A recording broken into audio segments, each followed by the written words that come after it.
How your background looks on video makes a huge difference for your presentation or webinar. This background simply isn't the same as this one or this one.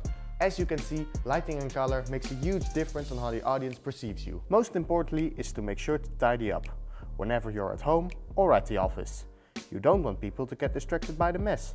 This looks much better and professional, right? It can be fun to have some objects in the background that tell something about you or your story. Let's say I'm talking about diets or giving an online training. Not like this, but like this.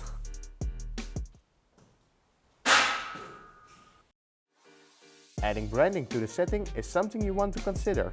It makes people more familiar with your logo and brand. Hosting your webinar in the office is a nice place for viewers to take a look behind the scenes. Make sure the place isn't crowded though, you need to give your webinar in a quiet place. Of course, there are also some pointers where you co-present in a professional setting. Make sure you wear different colors that match with each other and also with the backdrop. Really want to go all out? Use a green screen. You might need some help the first time, but once you get it, you can create any backdrop you like.